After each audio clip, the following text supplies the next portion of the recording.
All right, Chair, it is now 5:30. Welcome, everyone.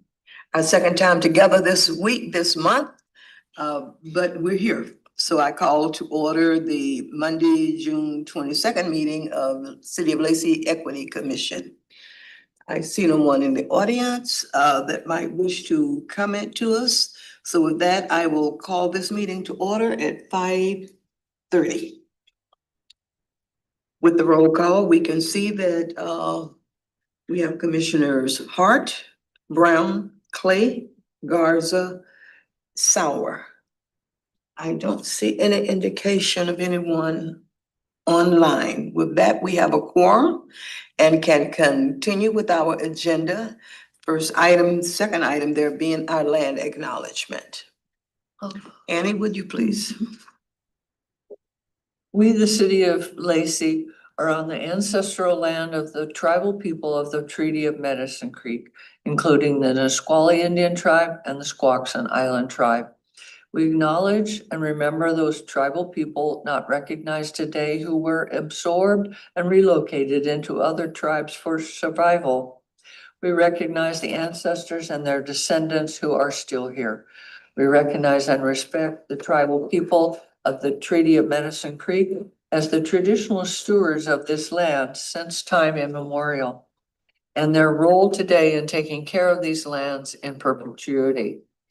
We recognize and have the responsibility to call attention to the histories of dispossession, forced removal, and abridged treaty rights that allow our nation, state, and city to develop as they are today. We recommend that the community members read the Medicine Creek Treaty of 1854. Thank you, Annie. For the record, let's show that John Herring, Commissioner, has joined us. Full commission on board tonight. We move to item 4, approval of agenda, previous meeting minutes, and consent item. Is there a motion? So moved. Second. Who moved? Moved by Commissioner John and seconded by Commissioner Makita. Any discussion? Those in favor say aye. Aye. Opposed, motion carries. No persons are pre-registered by way of Zoom, and we have no, I see Veronica is online. Okay, Correct, she's joining us online tonight. Okay, very good, very good. Inspirational item, Raul. Our newest master degree earner, congratulations. Thank you.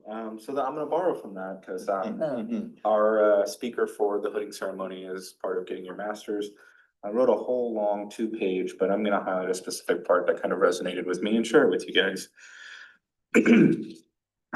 Some feelings are timeless. Anxiety came with us, nervousness and fear are along for the ride.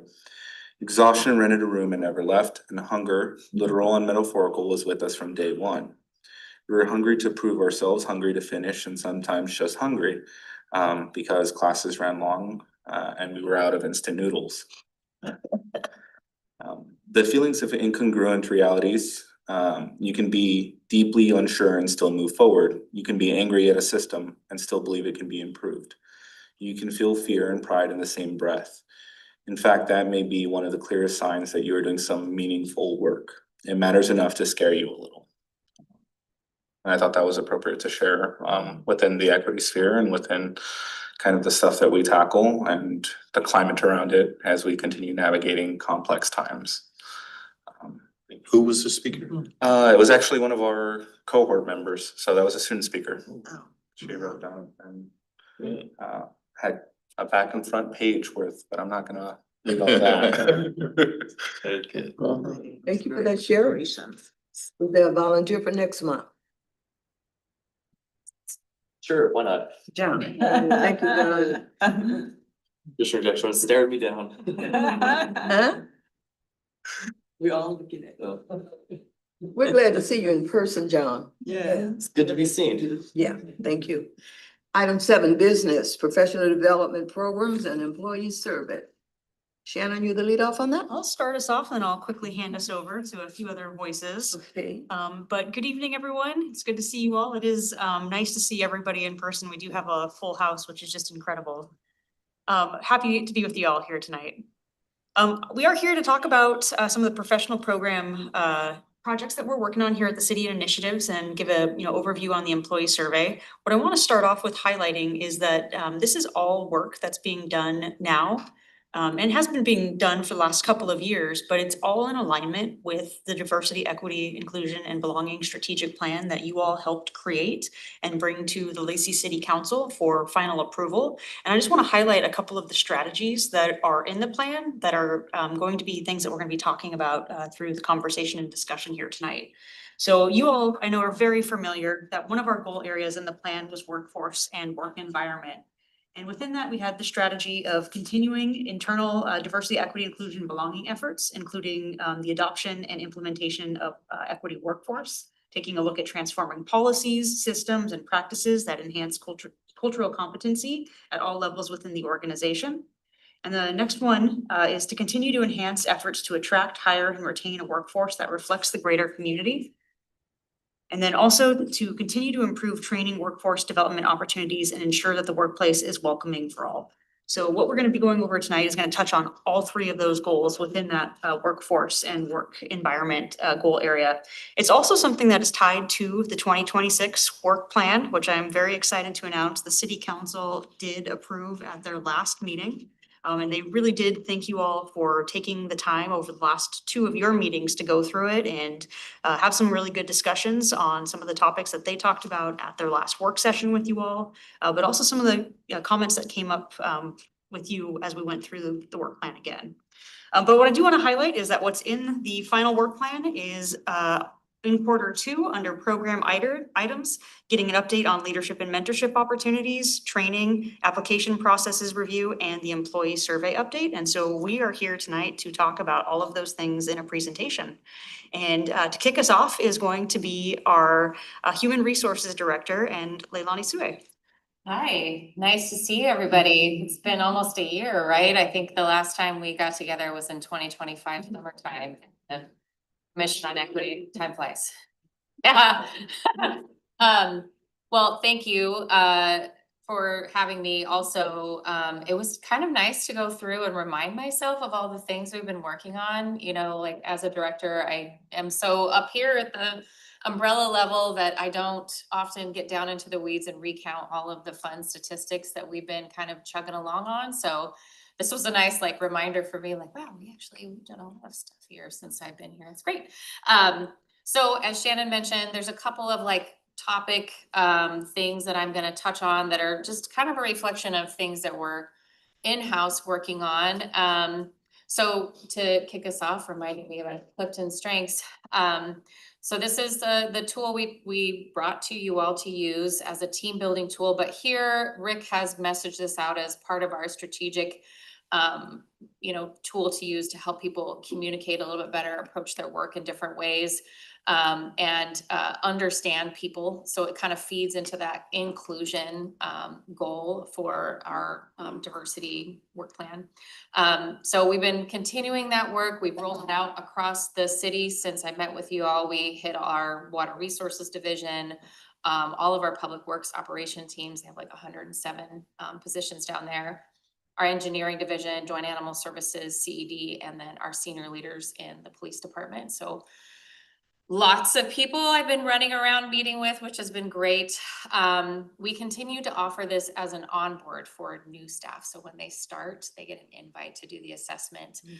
We've gotten lots of great positive feedback from new hires. They're like, wow, you actually want to know more about me. This is great. And they then get to see the team grids they belong to. So they get kind of a head start and thinking about like who I am now working with, what sort of talents do they have?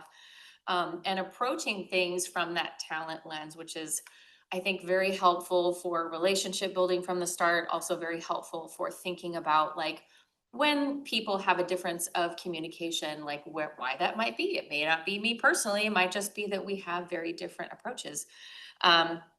We've been doing a little bit more team building. So we've kicked off a new thing. This July 22nd is our first test of this.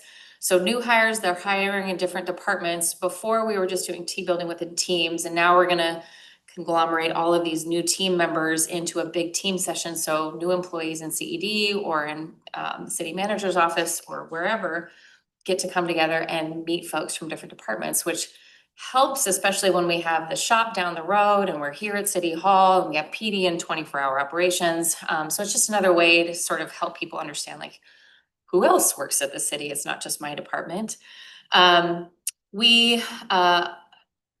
Leadership and mentor opportunities is my next category. So we've started using an intranet. Thank you, Shannon.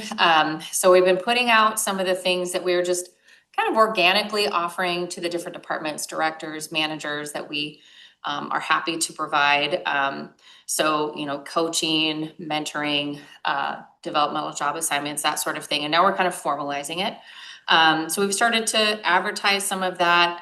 Our training, our benefits manager, I should say, is working on a training page. So it's going to capture kind of all of those things that we have to offer. We've done some policy updates that help mentoring be a little bit more friendly. So for those of you who have worked in public service, you may be familiar with the term acting or interim. It's a great succession planning tool. Before, our policy for our management level positions kind of made it hard to get acting pay, which motivates people to like want to try to, you know, be at that higher level. It was 11 business days, consecutive business days. So it's almost like 3 weeks of leave, and not a lot of our managers take 3 weeks off at a time. So we made that to be calendar days. So the weekends would count, makes it a little bit more friendly. So we started to use that more often across the organization to help motivate people to try it out, like test the water, see how you feel about leadership, which has been very helpful. We've started rolling out some supervisory training. I did a survey of different cities that are kind of similar in size about 2 years ago to see what sort of in-house trainings they were offering to new supervisors. It's been kind of an ask that we've been looking at since I started in 21. Nobody was really doing it, which is kind of surprising. But also not. Again, if you've worked in the state realm, sometimes getting training as a supervisor is a little bit tough. So we have partnered with one of our outside organizations that we use for our insurance. So WCIA has this big platform of trainings, and they have this wonderful lineup for emerging supervisors, new supervisors, experienced supervisors. So we're now assigning those trainings for folks that are in any of those buckets. And they're wonderful. There's lots of different training types available, how to have a, you know, crucial conversation, conflict in the workplace, a lot of things centered around communication. And we've had a lot of great feedback about that. My labor manager, my benefits manager, and myself have also developed some in-house trainings on our collective bargaining agreements, on our policy manuals, on leave training. There's a lot of complicated leave laws in the state of Washington. And our supervisors very much appreciate that training. So we've been providing that to the new supervisors as they onboard. We have a tuition reimbursement program. I think you may have heard of that at some point. We continue to have people participating up to $2,000 reimbursed in a calendar year. So it's a great way to sort of like boost people to try to go back to school if they want, get some of those classes that help not just their department, but them kind of achieve their academic goals. Across the board? Yeah, yep, you have, we have a couple of things in that policy, like, you know, you have to have worked here for 2 years. I know working in different places, some of the tuition reimbursement programs I've worked with also had like you have to repay us if you leave. We don't do that. You have to have, you know, like a passing grade, which you turn in with your receipts for the tuition. It can't cover things like books or fees. So it's just the tuition itself, lab fees, I should say. But it's been very helpful. A lot of our police officers are using it to, you know, go back to school, get their degrees. Some of our other civilian staff as well. Does it have to be related to job? You know, yes, we do have that, you know, it has to kind of relate to the job. But, you know, we've had some people get pretty creative in how certain classes can relate to the job, and we're like, all right, you know, at the end of the day, most of us in HR kind of look at continuing education as a great way to, you know, boost your skills in researching, you know, critical thinking. So if those classes are doing any of those things, you could say that you're, you know, benefiting the program, which is true. So we haven't had anyone make a request to date. We were like, oh, I'm not sure that that actually benefits the program. They just start up. So do you have people using a GI Bill, or how do you handle the time off?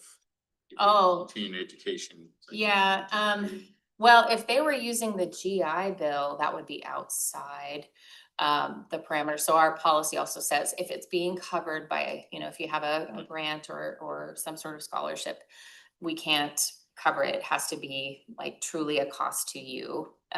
So. Right, but not paid, but like time. Sure. Depending on the position, we've had some positions, you know, if they're not overtime eligible, there's an ability for people to be flexible. And sort of like, you know, I'm gonna come and work early 2 hours because I have a class in the afternoon that I have to leave a little bit early Yeah. for. So we try to work with people for that sort of thing. And then I've heard collecting bargaining agreement. Do you guys have a union here? We have several. Yep, we have 3 inside of the police department, so kind of representing the ranks, Okay. the officers, the sergeants, and then our lieutenants. And then within our civilian side of the house, management and up is non-represented. But we do have a couple of supervisor groups that are in the AFSCME bargaining unit. So we have, it's our largest union at the city. Most of our public works positions are covered. Most of our positions in community economic development, you know, non-supervisors. So we have quite a few, yeah. Mhm. And then, let's see. Mentoring leadership, we've been looking a lot at our existing job ladders. So like when I came to the city, you know, we have planners, we have beginner planners, medium planners, senior planners, these types of ladders. We've been looking a lot at qualifications, how much time it takes to go from one to the other and trying to reduce that with the department directors. We've created a lot of in-training opportunities, and at the state, you might be familiar what an in-training plan looks like. But it's a great retention tool and a skill building tool all in one, because the people are usually recruited at some of those lower levels, and then they're training and skilling up, and they're having to spend some time, usually no more than about 3 years. I think at most we have somebody who's approaching like 3.5 years maybe. But you know, they were able to kind of start out at the beginning, hit the middle, and then they're heading towards that senior level. So it's been great for getting bigger pools. It's been great for keeping the same talent in the same place, which today, the landscape for job sort of movement looks massively different than it did about a decade ago. You know, the typical average person, if they're kind of like in their entry level space, is gonna spend about 2 to 3 years and then they shift. So this allows us to keep somebody in that role with all of that institutional knowledge. So we've been doing that in CED, we've been doing that in Public Works, we're doing here in City Manager's office.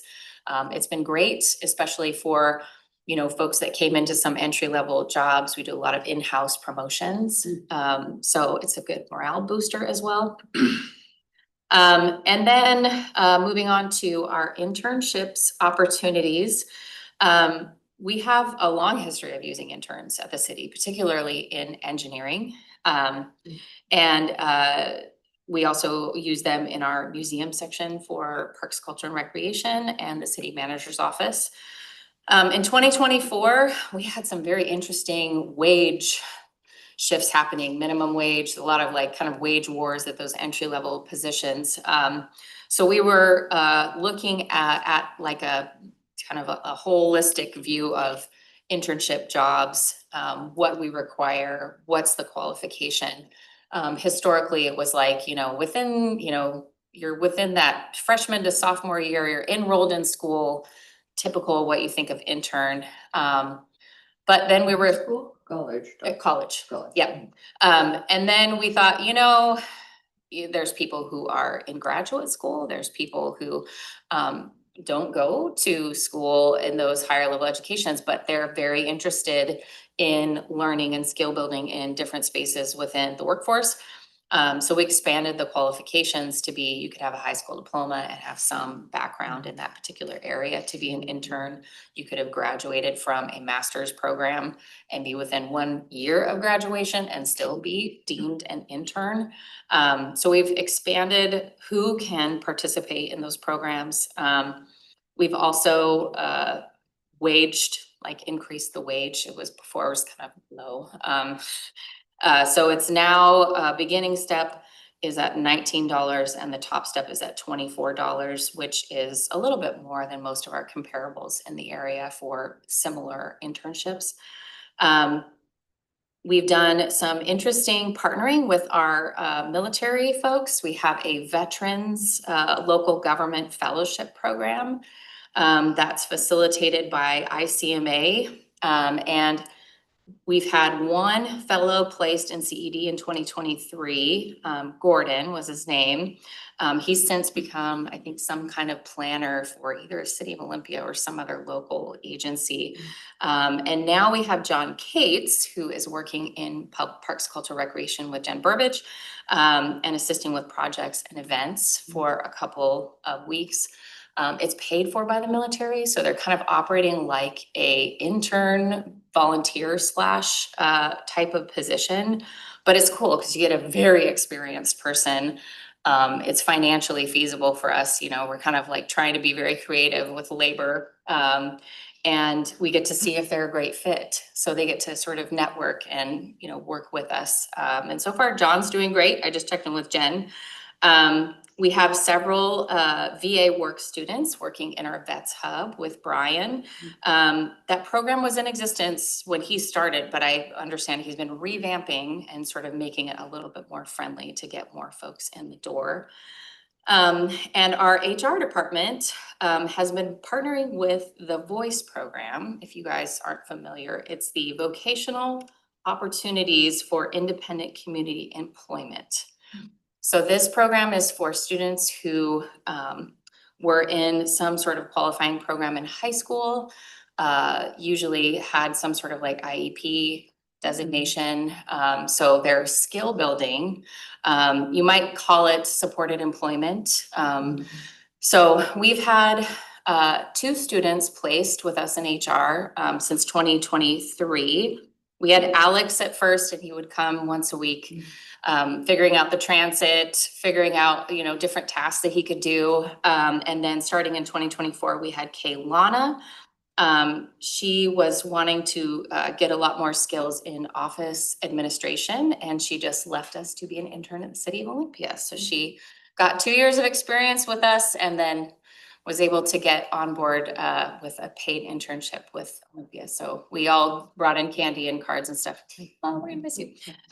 So we will this fall get probably another student participating with us. Depending on the student, we usually kind of find tasks that match what it is they're interested in. But so far, it's been a great program. Moving on to, I have a question. How do you advertise the internship program?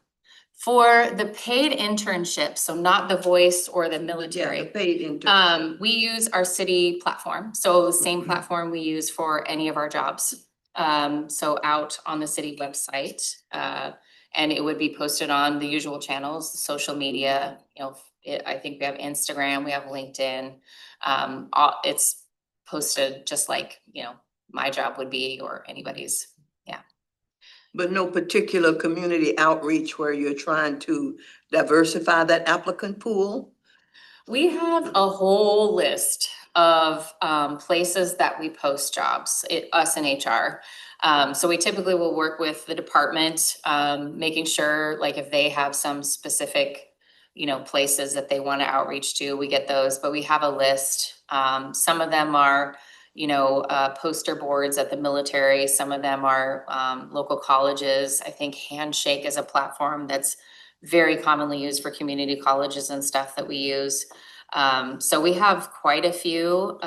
When I got here, the list was on a spreadsheet and just being maintained by hand. I think we've upgraded our logging of the different places we can post for, but it's a pretty I would say, diverse list of places that you can post. And we're always willing to add more. So if there's one in particular, if you wanted me to double check, I could check our existing list. Is your pool rather diversified that, represents or reflects the diversity of the community? Because these kinds of things seem to be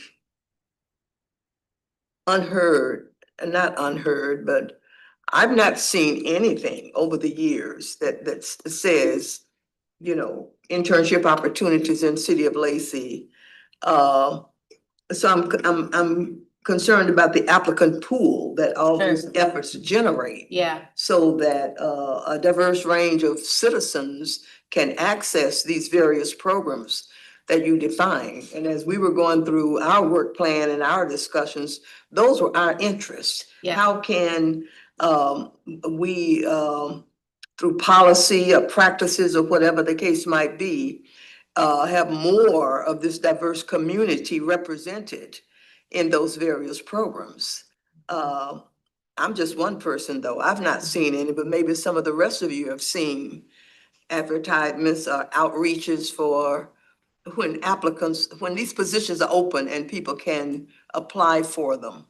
Well, I will say, On the I've seen the in the Lacey interns. News, there's always a list of Postings. jobs, Mhm. employment at the bottom, but I haven't noticed anything about internships or mentoring. Yeah. Hit it on the city employees thing. It will look like a regular listing, but then it would have the interns signification on there.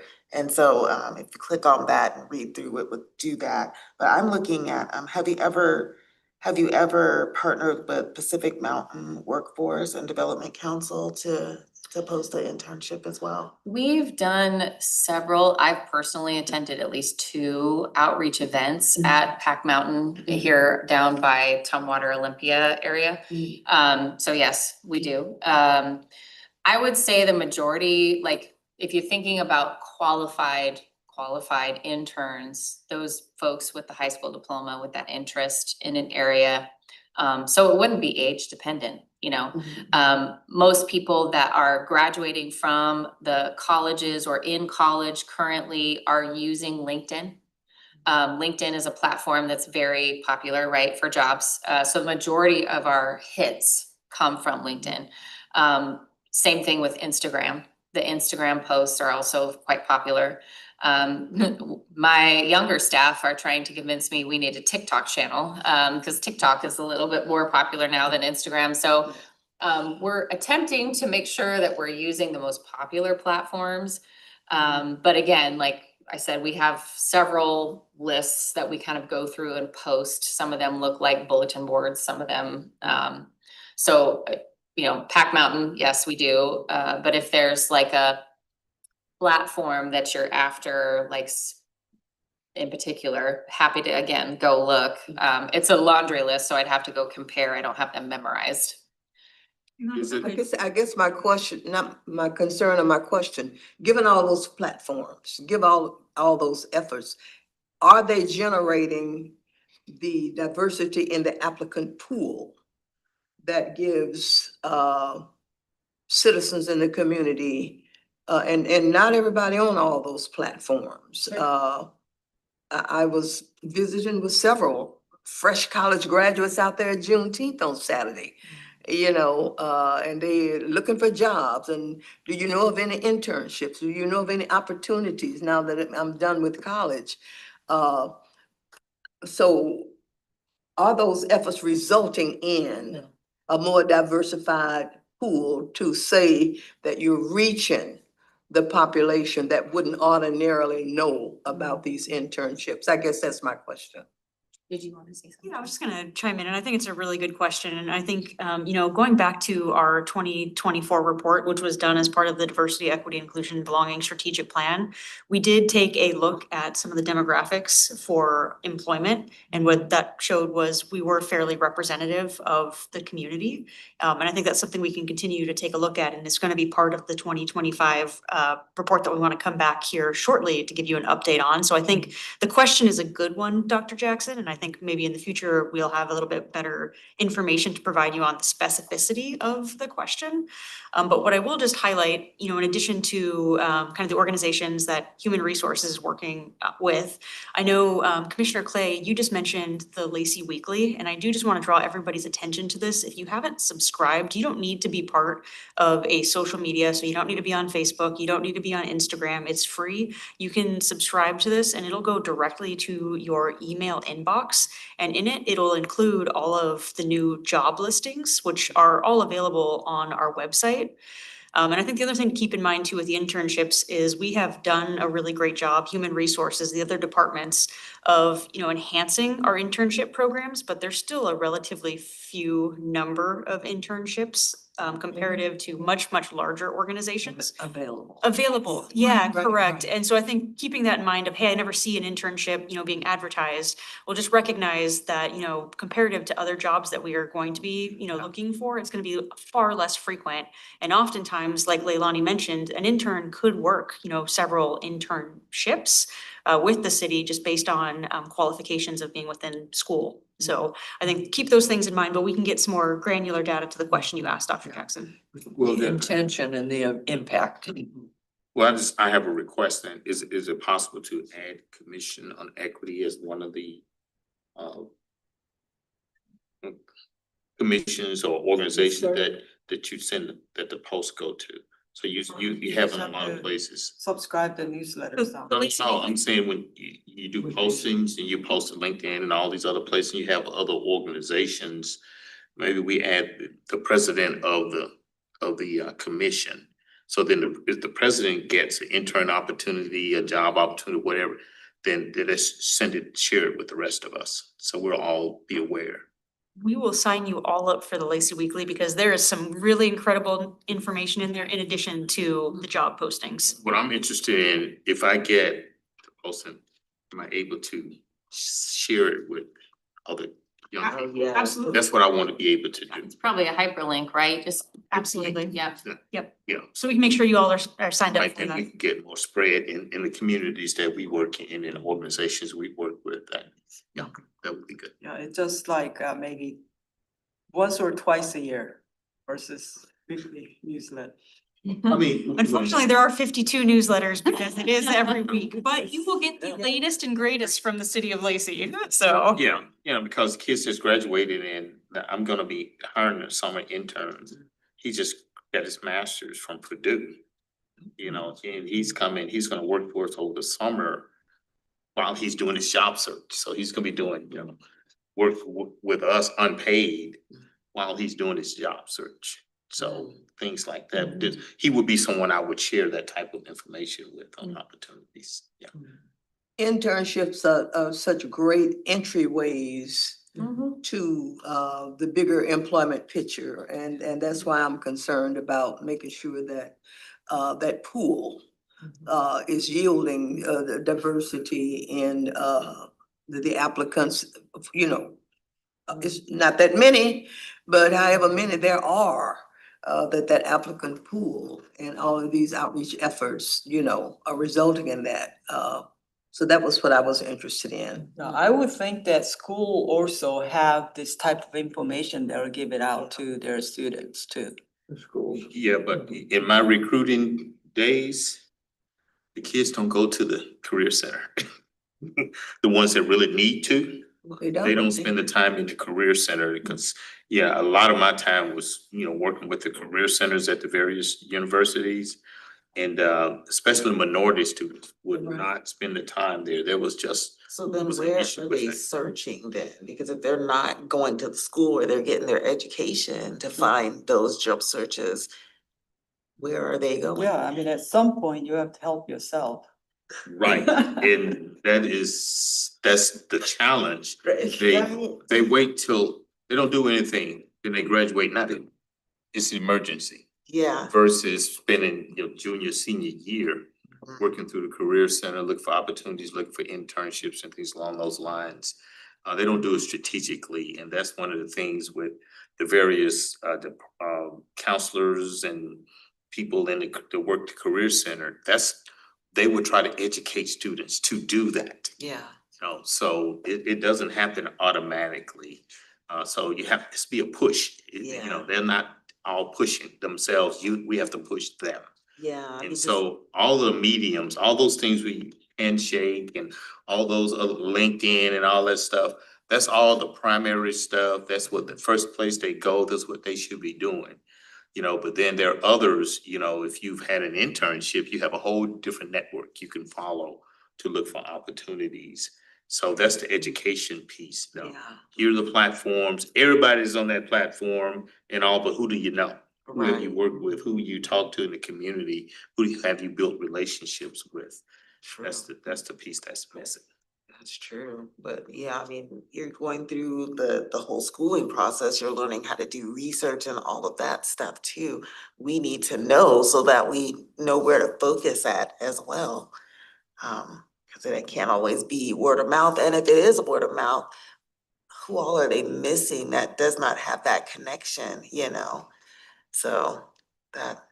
I think it's a good segue back to Dr. Jackson's original point about, we can maybe go back and see the outreach and maybe engaging with the people that we hadn't reaching out and that we were actually engaging with our listings and see what gaps existed and then we kind of go from there. I do have one metric, you know, that obviously you probably know that it is a voluntary ask for people to disclose personal information. So the data is only as good as what people are willing to share. I didn't bring that information, but I did look at the average applicants per job that we've kind of been tracking. I look a lot at how fast we are, because this is one of the big complaints people have is, you know, government takes forever. It's a black hole. I submit an application and where does it go? So we've been doing a lot of efforts, which I'm about to talk about, but I'll jump to the last part, which kind of answers a little bit of your question. So 2024 to 2026, our metrics, which, you know, track all of the full-time jobs that we post, which would include internships because they're paid, had 27 applicants on average per job that we posted in 2024. And now in 2026, our average is 43. So we are reaching larger, bigger pools, which also a little bit has to do with the financial instability of many institutions around us. So public servants tend to want to work for public agencies. If there are layoffs happening in cities and counties in Washington state, which there are, we are getting more applicants, very, very educated applicants. It reminds me a lot of what it looked like when the crash happened in 2008, 2010. I was working at Healthcare Authority. I had doctorate people applying for my administrative assistant positions. So the pools are larger now, but we are making greater efforts to get our postings out there. All of us go to outreach events, all of our staff in HR, and we build networks within LinkedIn. We're talking to veterans, we're talking to students, we're talking to whomever. And the first thing we tell them is, do you have a LinkedIn? And find me. Because when they find me and I have like, I don't know, 1,300 followers, I post all of our jobs. So, and I will remember people that I talk to, the students, the veterans, the people that were looking for jobs, that come to these job fairs. Workforce Council is one. I just went to the veterans one that was hosted at the community center last November. It was great. So, you know, if I don't have a job, I will also try to help them connect with other places that have jobs. So I just had one gentleman, Jack, he showed up with his baby on his arm, had been laid off, and he just got a full-time job from, I think, Verity, as a recruiter. So I was sending him a congratulations today. I'm like, I'm sorry I couldn't hire you. You're wonderful, but so glad you found a job. So we are all trying to, if we don't have a job, also connect people through that platform. If you don't mind, if I can make one more comment to that as well. And I think it's not just human resources that's helping with that outreach engagement, even though they are doing the lion's share of that lifting. But, you know, every time we have our folks go out in the community for different events, we talk about jobs as well. And I'll just give the example, and I know this is one, but, you know, when our communications team When our city managers team, when we were at Juneteenth, we were also talking about, some people had asked us about questions about jobs, and we get to be ambassadors as well for the city and to talk about where you can find the information on the jobs and what that looks like and who you might want to reach out to and connect, like reaching out to Leilani, for example. So keep that in mind that, we all get to be ambassadors, for the city in different capacities. And I know you all do a lot of, community outreach. And to your point, Commissioner Brown, you were talking about, hey, ways we can, get emails out, but also as we're engaging the community in various events, that is another good opportunity to point people into the direction of, have you seen the city's website? Have you taken a look at these jobs? So we are trying our best to also make the job application process very friendly. Couple of things that we've done since I've been here, we've removed resume cover letter requirements from a lot of jobs because for most folks that work in the field, attaching something on your phone is usually what they're doing is applying on their phone. Very difficult. I don't know how to do it, so I'm like, yep, we're not doing that. We're not hiring people to write a cover letter. We're hiring them to fix a signal or a sign. So we've taken a lot of that out. We've made job requirements a little bit more clear and spelled out, because for a lot of applicants, if it's not listed, they think I'm not qualified. If it says bachelor's degree and 3 years of experience, even if there's this little bullet at the bottom with an asterisk that says may have training and education that substitutes. Nope, so a lot of our jobs now have high school diploma and blah, associate's degree and blah, bachelor's degree and blah, so it's an or. And again, we're looking to see like, do we actually need a degree? Could we just have experience? And a lot of our supervisors have been doing great work, talking to the experts on the floor, doing the job, where have our best candidates come from in the past, what sort of experiences. We've been looking at lived experience, all kinds of different ways to make the applicant pool more friendly in terms of the qualifications. For our interview panels, if you've ever watched the show The Voice, so the judges have their chairs, turned around and the people come out and they're singing and you can't see who it is, right? There's a bias called expectation bias. It's very common. What happens is if you're reviewing all these materials, you start to paint a picture in your head. It could be the name, could be the address, could be where they went to school, all these things. Build a picture. It's human nature. We all do it. And so taking that part away from the people sitting on the interview panel, just the hiring manager, the person who's actually filling the position, reviews those materials to determine, does this person qualify for an interview? That's really what the materials are supposed to tell you. And then they come in and we just tell them, no one here has seen any of your materials. So you get to come in here with a blank slate and tell us more about yourself. So everybody is told, coming in for these positions. And it's been great because it's really helped people just sort of give somebody a completely fresh look, like don't know what to expect. And I've had lots of great feedback from our panelists. Is like, you know what? I feel like I did a great job scoring them and evaluating them more so than I would have, because maybe I would have expected something better. Or maybe I would have expected like, it's probably not going to be great. And I would have been like, wow, they blew me Would away. that be like giving way too much weight on presentational skill? Someone who's more articulate, someone who's maybe able to, because obviously there's all kinds of skill sets, right? Yep. So, because I've been in interview panel many times and sometimes you need a little bit of like nudging sometimes. Yeah. You know what I mean? So Yep. I'm just wondering if that sounds great.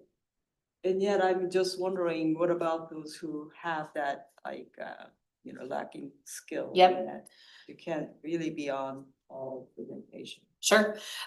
So for everyone who's sitting on a panel, they get to do a training with me. And the training is on implicit bias. And a couple of points that we talk about is, when we're rating people, the majority of folks coming in here are nervous. They're not going to be articulate.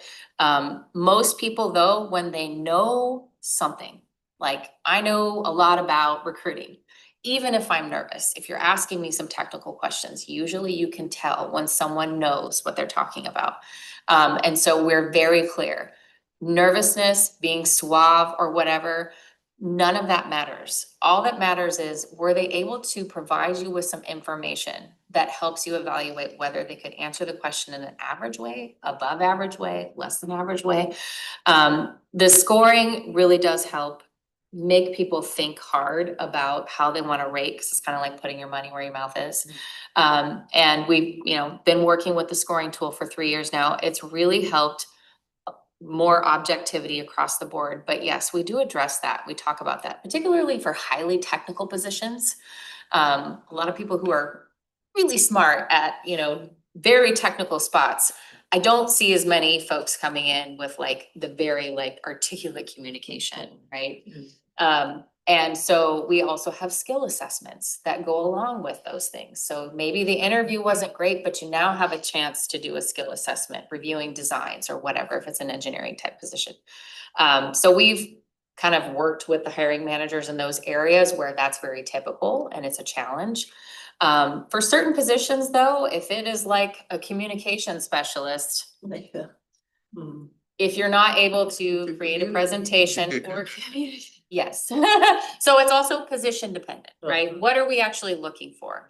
If they're gonna spend the majority of their day coding software, they probably don't have to be like the most articulate person in the interview, but they have to know how to talk code. And for the experts in the room, they'll be able to figure that out. Like, okay, they're technically sound. So we do address that, because most people, I'm Yeah, I'm and in then the business and I'm like, barrier and so forth, that it's more intimidating if you have that language barrier. for sure. And especially they think they do. And you have a heavy accent and things like that. So Yep. I just like wanted to also bring the other side of. Yeah, I in particular am very sensitive to that. My husband is English as a second language. He's Samoan, and frequently asks me to review his emails and communications to make sure the order of words is correct, because people make a lot of assumptions about what he knows or doesn't know. And so we talk about that too, is if somebody is presenting in a very like, let's say, quiet voice, or they're not wanting to make eye contact, that doesn't mean they're not confident. It may mean that they are coming from a culture that eye contact is a form of disrespect. So we do talk about those things. It's like, be aware that loud and very like confident is not the only personality that we want to have here. So there's definitely more awareness around that. We also have, Veronica here doing a lot of work around talking about like bilingual, what it means to be communicating in different languages. So I feel like in the last couple of years, our hiring managers, our interview panelists are looking at those things and thinking about those things. So, I'm glad you have that question. I too I kind of experiment through my husband with when he's applying for jobs, as like, do people look at his name? We have an apostrophe in our name, for example, differently. If I help him with his cover letter and I take the apostrophe out, does he now get an interview?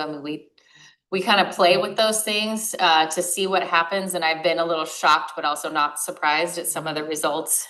So I use that information when I come here and I talk about those things with our interview panelists. Yeah, I could be a little biased, but just getting that chance, for me, example, coming in and having that interview, extremely nervous and so forth, but once you get job here, you learn so much, and then you bring that to your community, you bring that and making a conduit with your community to the main community. The effect is huge and benefit it's really good for. So I just want to advocate and have that grace, Yes. understanding, support. Yes, yeah. We have lots of people coming to visit our house after hours, and my husband will translate and talk to them about like how to interview better. You can't be quiet. You have to provide more than yes, nos. It's not disrespectful to talk about yourself, because getting in the door is the hard part. But once those hard workers are in the door, it is great. It's just helping them understand like it's not the same applying for jobs in this country as it is for, like in my husband's case, Pacific Islanders. Yeah, a number of us have been on the interview panels, and we appreciate the opportunity Yeah. to be a part of that, so we understand the process and we're able to provide feedback and see how it, unfolds, so Yeah. we appreciate the opportunity to have it. Yeah. To do that, haven't done that. Okay, let's see, we have, tried our best to also be very transparent with the anticipated dates for interviews and final steps, because a lot of people applying are working and they're parents and they have families and commitments. So being able to see, okay, maybe, interviews are gonna happen this week, second round here, if you had vacations or things coming up, you could kind of work around that, talk to the recruiter, plan that out. And we've had a lot of, folks have different things we've worked with them on. Okay, if you can't come in person for the first round, we can try to have you be remote. So we've been doing hybrid interviews here and there. So we really try to make it candidate friendly. We also try to be timely. Our metrics, so we have comparing organizations, and we're a little limited because we use NeoGov as a platform. So the only organizations I can compare with are other ones that use NeoGov. But many of them that we are comparing with right now are actually our collective bargaining comparables. So we have Lakewood, SeaTac, Tumwater, Puyallup, Marysville. I had these 11 kind of set aside. And when I looked at metrics between July 2025 and 2026, so this past year, on average, it takes us 56 days to hire, and our peers are taking 68. So we're, just a little bit faster. I mean, again, it's one of those things we kind of work on to try to be a little bit faster, because we are competing for talent. We also recognize people don't want to take forever, so we're also trying to make sure we're communicating. Really, Lonnie, just a real quick point of clarification. When you say to hire, can you be more specific about what stage of the process that is? So it's measuring from the time we open the posting to the time we hit we're gonna shift our final candidate into the onboard. So we've selected somebody and we're moving forward. Yeah. Okay, trainings is, I think, the last part, so stay with me that I want to talk about. So training opportunities, throughout my whole career, I always thought those were fun. Like, send me to a conference, this is fun. I get to go learn stuff and go travel somewhere cool. So we recognize it's a great morale booster, it's a great retention tool. Learning and leadership, those are the two things a lot of people are looking for these days. We continue to find ways to provide our staff ways to attend trainings and conferences that give them that professional growth. We have a training policy 2.4 that's out on our website that talks about the different ways we fund training and how we try to promote training. We work with Rick, our city manager, on workforce development trainings that we can roll out annually. We try not to roll out too many because people have training fatigue too. But we at least try to roll out one, if not two, that are either targeted towards leadership development, so to our supervisor, bigger groups, or toward just all staff. So 2022, for example, we had an ethics training that was required for all city staff. It was kind of built tailor-made by an outside consultant based on our policy and also based on best practices. We had a tips for giving feedback and the feedback cycle and the art of receiving feedback and occupational burnout and managing stress series that was also rolled out to our supervisors. 2023, we had an emotional intelligence course that we rolled out. 2024, we had a preventing harassment, discrimination, and also an active shooter training that was rolled out to our staff. 2025, we had a really cool, I think the gentleman retired from Pierce County law enforcement. He rolled out a training called Verbal SWAT, Strategies with Authority and Tact. And it was great. It was an all-day training, really talked about how to respectfully talk people sort of down from being angry and, de-escalate in a safe way. And then in 2026, we offered an in-house training here. So some of us attended, and there was a lot of other HR directors and risk folks from different agencies for leadership strategies for creating culture of risk management. And that was put on by WCIA. It was very fun. And then, from 2024 to now, we've also been rolling out Clifton Strengths. So individually training, team training, little team training. So lots and lots of training opportunities. And we probably this year, I think in the fall, Bracy, my benefits manager, I think was looking at some sort of leadership development training again to roll out at least to the directors. More on that sort of holistic leadership and coaching. But I think we're still searching for a consultant, so I'm not sure if that's gonna happen for sure in October or what. It's up to Rick. Anyways, those are just some of the things that we've been working on all over the place in HR. And if there are follow-up questions, if there are specific outreach platforms, again, feel free to reach out to me directly or reach out to me through Shannon. She can get the information for you. And then if there's other metrics later on to present, I'm happy to.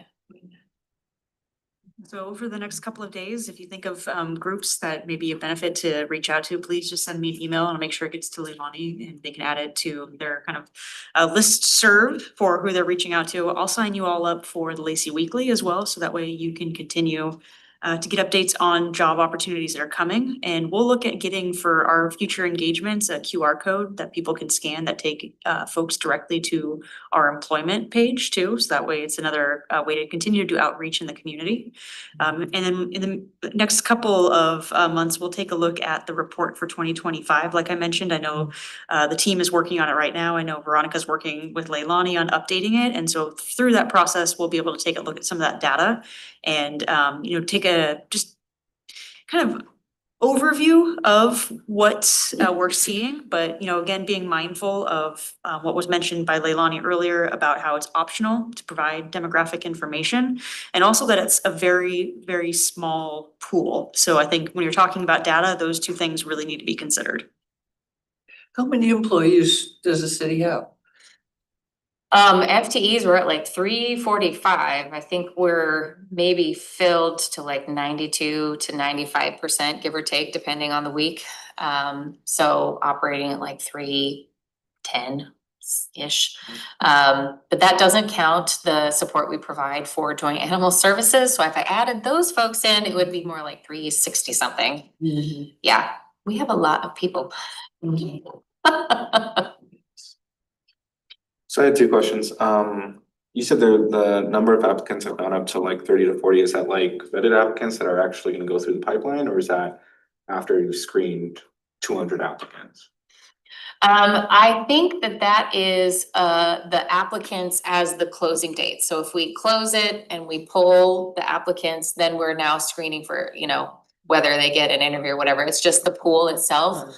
Yeah, some of our jobs, like very niche jobs, engineering is the one that always comes to mind, depending on the part of engineering. So like transportation, we had like 5 after 3 weeks. Because it's a very, very small, yes. But if you were to look at some of the customer service positions we had open at Joint Animal Services, where it's like, you only have to have a high school diploma or equivalent and then some sort of experience. It was inching up to like 200. So That was more my question. yeah, I hire for entry level positions and the application pool is around 200. Yep. Something more general. yes, yeah. So some of them are quite large and then others are And then itty bitty. I had another question circulating around internships. So you mentioned that you've had someone in an internship for 3 years. Is there not a term, like a limit to that, to open that pool up to other candidates or other individuals in the community? Yeah, so in engineering, we have 2, so this is part of the work we did. The internship job description, I think we had like 7. And I was like, no, they all need to be. So we had 2 types at the end of this sort of committee that we pulled together of different hiring managers with interns. Engineering is one type. So we have these interns that are going through school and working maybe 5 hours to 15 hours, maybe a week, very small amount during the school year. Engineering likes to keep them about 2 years, but they're able to work them small amounts for like the majority of the year. And then in the summertime, larger full-time blocks without tripping over some of these like benefits and things that make them a little bit more expensive. That type of position, internship, is needed to be long because of the complexity of work. Even if they're only doing simple tasks, it helps being there for a while, learning the different procedures, learning the different people and how to support them. So they typically keep their positions like 2 years. And then we have the more traditional bucket of interns that are just during the summer or a small period of time, 4 months, 5 months. If it's grant funded like the museum, you know, depends on the funding. And so you'll see our internship job description, you can find it online, has about 5 different types in that intern listing. So it's got the city manager, it's got communications, it's got parks and recreation, it's got police, you know, all in that side of the house. And those are the typical smaller, shorter duration ones. But we do have the ones that are worked a little bit longer. And again, this has been going on at the city for a very long time. We just had our transportation manager, Martin Hoppy, retire after 39 years. I think he started as an intern back in the day. So they've been using interns for a very long time in this very long way, which was actually new for me, coming to the city, because, you know, working in Kent, working for the state, internships were very limited timeframes, 12 weeks, you know, usually. But after learning all the rules about hours and things, we were able to structure it so that, yes, you can have an intern for 2 years while they're going through school and have some more of that longevity. I have one last question. Within the Human Resources Department, is there a mechanism whereby an employee can come and make a complaint about their treatment, or if they think they're being subjected to something not fair? I just assume that that is the case. Yep. Because as the workforce becomes more and more diversified, everyone don't have clear sailing. They aren't necessarily working under a supervisor that's had the adequate training to know, you know, how to deal with on-site kinds of conflicts that come up. Yeah. So there is a mechanism. Yes, we have mandatory training for preventing harassment and discrimination for staff, and then we have mandatory training for supervisors in our policy manual, which you can find on the city website. We have that policy listed, and a harassment complaint form is in the appendix if people need a reminder of like the information you might want to bring to me. We've done a lot of work, and again, just been here for 5 years now. But one of the trademarks of a good HR department, in my professional opinion, is the amount of foot traffic and phone calls that you get from programs. And it has increased a ton since I've been working here. Consistency is obviously very important. For those of you who are strong relators, being with somebody for a long period of time, getting to know them, knowing you can trust them. Again, all of us being here for several years now is helping with that. And we go out, we walk around. Shandy, my labor manager, used to be on the union side of the house, and she is very great about walking around and just talking to staff, because that was her comfort zone, is like talking to people, boots on the ground. So all of us kind of get out there and make sure that we're not just talking to managers, we're talking to our line staff, checking in.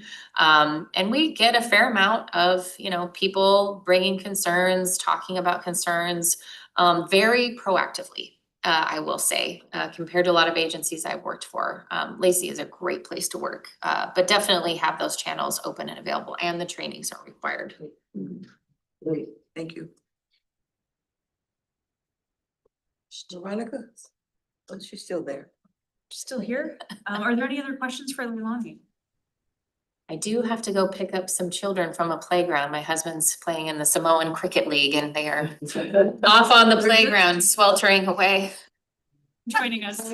Yes. They're probably like, Mom, ice cream, Tom. Thank you so much. Thank you. Have a Right. great evening, everybody. Well, as Leilani heads out, the second part of tonight's business item was to talk about our employee survey. And I think, you know, maybe just to set the background, this happened last March in 2025. It was the city's first employment engagement survey, and it was designed to be anonymous. And so the presentation tonight is to keep with that intent. It provides a very high level overview of the process and some of the results.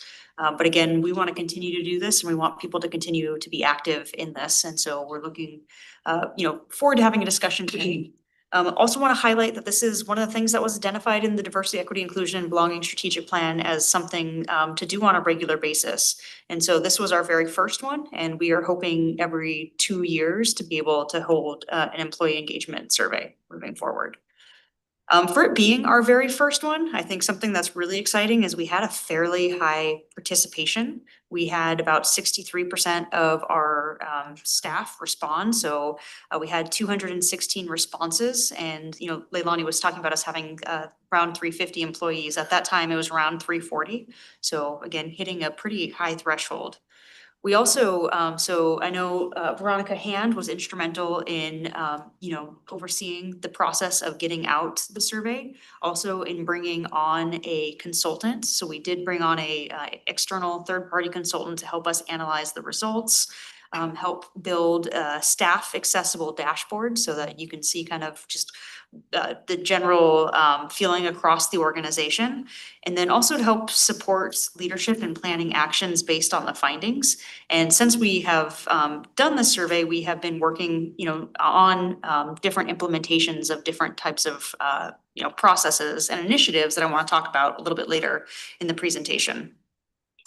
I think one thing to keep in mind with employee surveys, and I'm gonna go broad first, and then we'll get in a little bit closer to Lacey, is that, most employee engagement surveys are not majority positive across all questions. In many organizations, studies have shown that only a subset of items, often around 30 to 60%, receive clearly positive responses, while others are neutral and or mixed, trending negative. Engagement scores tend to skew moderately positive overall. So in broad benchmarks, overall favorable sentiment lands in the 50 to 70% range, which you'll find a lot of our markings are well within that range, if not beyond that range. And then finally, context matters more than absolute number. So this was our very first engagement survey across the entire organization. And so something we're really interested in looking at is, not only, kind of what the scores are now, but what are the trends over time? So when we do this survey, a year from now, how different is it going to look, based on some of the actions and activities, the training, the programs, the initiatives that we're doing? How do we look 6 years from now when we're working on our 6th iteration of this? Are we trending? Are we seeing, positive movements of the needle forward? So I think those are things, we're keeping in mind as we're thinking about this. March in 27, we'll do it again. I think somewhere in that ballpark, right? So the idea is, again, every 2 years, kind of like our community survey as well, where we're planning on doing that every 2 years. So we can do the exact same thing of, recognizing we have our one point in time. Now let's see how it changes based on different programs and initiatives. Findings for the employee engagement survey overall had an average of 63% positive responses. So that means agree or strongly agree to the questions asked on the survey. And I think, again, just going back to that favorable sentiment often lands in that 50 to 70%. That puts the city kind of squarely in that area. As a solid baseline for the engagement, the majority of employees responded favorably, which indicates that many are having a generally positive experience at work, and we'll take a look into that in a little bit more detail. Some of the positive responses, we had broad categories. So you all reviewed the surveys, I know, so this is kind of a refresher, but we had like a category area, and within each of those categories, we may have one question, we may have, 4 or 5 questions based on what the information we were looking for. So the categories themselves were resources, diversity, engagement, involvement and belonging, leadership effectiveness, work culture, growth and development, communications, equity and inclusion, and change management and future visioning. And finally, recognition were the broad categories. And I believe there were 73 or 76 questions that folks were asked. Most of them were on that scale of, strongly disagree, neutral, agree, strongly agree. There were, however, some open-ended questions that people could provide, their comments. For example, what resources would help you in the workplace? People would be able to select multiple, or in some cases even provide some more detail with notes. As far as the results, some of the categories that scored the highest were resources. We had 76% have a agree or strong agree, so that's what I'm gonna be calling as positive responses. So that was really high. And when we asked the question to kind of talk about what resources would improve your work experience, the highest thing we heard, although it was only at 32%, was improving technology. The second highest thing we had at almost 30% was no additional resources needed. So that's, certainly something that we thought was a great takeaway. And then little other things after that kind of, for example, 18% said other equipment needs, and they were able to provide kind of what that was, and it varied widely across survey respondents. Engagement also scored really high at 72%. So I think that was really positive as well. And one of the things though that we did hear through that process were some of the ways people were looking to engage even more together with their peers as well as the organization. And so one of the changes I want to talk about a little bit later is what we did with our Employee Recognition Week. And we'll get to that in just a second. Also scored in the upper 60s in diversity, involvement and belonging, as well as, actually, those are all the categories in the upper 60s. Some of the lower scoring categories that we had for the survey were in change management and future visioning. We had 60% positive. Recognition 60%, which is again where we got into taking a look at our recognition event. Communications at 60%. And then our lowest score, and I do want to talk about this in a little bit more detail, was for equity inclusion. However, it was 50% for strongly agree or agree, and 47% were neutral. So that just means 3% had negative sentiments that they had in the survey. So I think, again, just recognizing that there's nuances in taking a look at some of this data. Some of the top positives overall, now that we've kind of taken a look at the broad categories, was that the survey's strongest positive findings indicate that staff felt respected and valued by their superiors or supervisors, excuse me. Also that there was an environment of openness and trust across teams, that employees generally understand what's expected of them and they report feeling psychologically safe within their teams, and they are allowed to take social risks without fear and retaliation in the workplace. Some of the areas that were identified for improvement, the survey highlighted several opportunities to enhance the employee recognition and just experience. Including many staff members. This was one of the ones we probably saw one of the lowest scores on, were uncertain that the survey feedback would lead to meaningful change. And so that's one of the things we wanted to be very clear about every time we are doing something, to point it back to, hey, we heard this on the survey, that's why we're going to be trying it. And so they wanted to see clear actions resulting from the input. Employees also expressed a desire for more opportunities to grow their careers and advancement within the city, which is why it's very timely to couple this with, the conversation that Leilani was just talking about, professional development.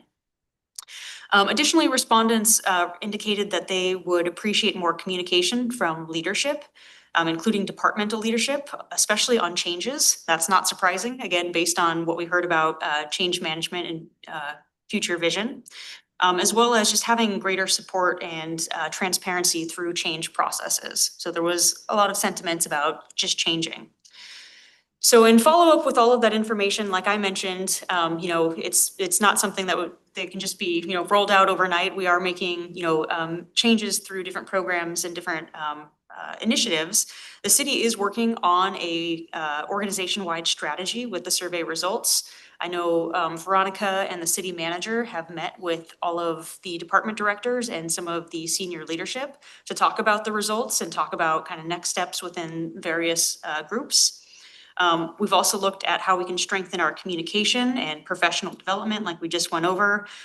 Look what those resources were, evaluating our succession planning and hiring capacities, and partnering with department directors to take a look at having better communication and targeted improvement strategies for change management. So to date, some of the concrete things that we've done kind of under that broad umbrella that I just described is that we've revamped our employee recognition event. So this was something we heard a lot of feedback on. Previously, what we would do here at the city was we would have a lunch for employee recognitions. And that doesn't mean that there weren't other types of recognitions going on in other teams, but just organizational wide. We would have a lunch for our staff members. And what we heard was sometimes it's really difficult when you only have a one-time event for people to attend based on scheduling, based on vacations, et cetera. And so what we did was we turned that into an employee recognition week. So instead of having a singular event, we actually had events throughout the entire week. And I do want to tip my cap to Nicole Williams, the executive assistant in the city manager's office. She helped coordinate this with all of the other executive assistants, and it was a fantastic experience. They offered coffee, so everybody on staff in a like 4-hour window could go order whatever they wanted for coffee at a coffee cart that came here for the city. So it was very unique to the person. You could get an Americano if you liked it. You could get an energy drink if you liked it. You could get whatever you wanted, which was a fantastic hit. And that window allowed different people on different shifts working at different times to do things. The next day we had a taco truck as well, do the same thing where you could order whatever you wanted for a window. We had on the following day games, so throughout City Hall and the shop in different city facilities where people kind of naturally congregate rather than trying to get somebody in one location.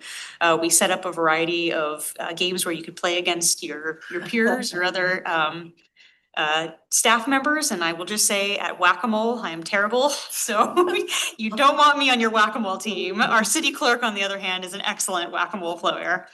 So we built a lot of, camaraderie across different groups. The next day we had ice cream and, again, you had different options that you could select. And then the final day we had donuts. And so there were just these really great activities and events throughout the entire week. It really was a fantastic, team bonding. The other thing that we did to date, and Leilani already mentioned this, was we've really tried to improve our internal communications by launching an intranet. So this is kind of like our external website, but it's focused specifically on our staff members. And we like to use it as a tool now to communicate different things that are going on across the city. And so not only does it create something in one location that staff members can go to, but it also allows us to email all staff emails to everybody so that they all get them. So whether you're working at a, desktop computer here, or if you're out in the field and you have a cell phone, you will get an update on a project. If you want to read through what that project is. So we've been implementing that, and so far we have really focused our energies on our kind of internal service providing departments. So as an example, human resources was the very first one that we launched so that people know where they could get information, know who to go to, know who to contact. We also, focused on, we're just getting ready right now to launch finance. So again, having a one-stop shop where people can go to get information on various processes. In addition to having that digital communication tool, we've also started holding more optional, number one, all staff meetings on various important city topics. So kind of like a town hall approach. So for example, when we were doing the budget and budget amendment process, we were able to get our finance team and senior leadership here to present on the process and to also answer staff members' questions about the process. We have started to do that with a project we're starting right now, which is a city hall improvement project. So we are kind of at the very beginning point of looking at, are there ways to enhance the safety and user experience of City Hall? And so we've invited folks to participate in these meetings, and there will be opportunities to participate in small groups as well to get feedback and information from them. In addition to that, we've also seen the city manager just increase his interactions at various departments, whether formally or informally. So, making sure to go and meet people, where they're at, going to department all staff meetings, going to, sub meetings. So there's just a lot more engagement. And then another thing that we've done, which was directly resulted from the feedback we got, was we've started to improve our communications on ergonomics and where people can access resources for ergonomics. So this was something we heard as one of the additional resources that people really wanted more information. And so we've made sure to make a robust page on the intranet, send that out to everybody, and have a point of contact so that people can, get their questions on ergonomics answered. Overall, since I know there was a demographic question that was asked about our internships, I do want to say, taking a look at our survey employee demographics, it was voluntary as well. We did have a number of responses, but not everybody responded. However, generally speaking, when you take a look at sex and gender, it was pretty reflective of our larger community. Similar when you look at race. One of the differences that we did have were in age. We did find that, you know, some younger folks actually took the survey less frequently than some folks in higher age categories. And so that was one of the areas where we recognize we, you know, might want to take a look at doing some additional outreach and engagement as we're rolling out the next rendition of the survey. So with that, I'll pause, and number one, see Veronica, if there's anything you would like to add to that, and then see if there's any questions we can hear from the commissioners. No, I think you captured everything. It was very well summarized. And the questions, I think there were 46 questions. No, 76, sorry, 76. 76, okay, that's what I thought. I thought there were Yeah, more than 76. 46.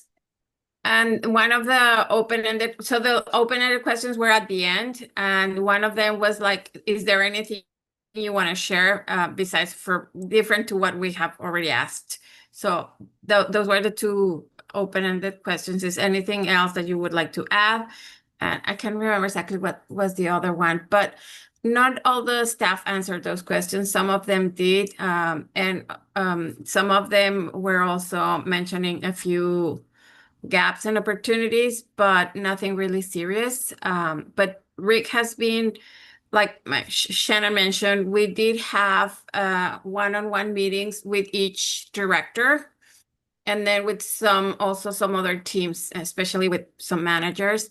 And he's been working with a consultant with especially probably 2 teams.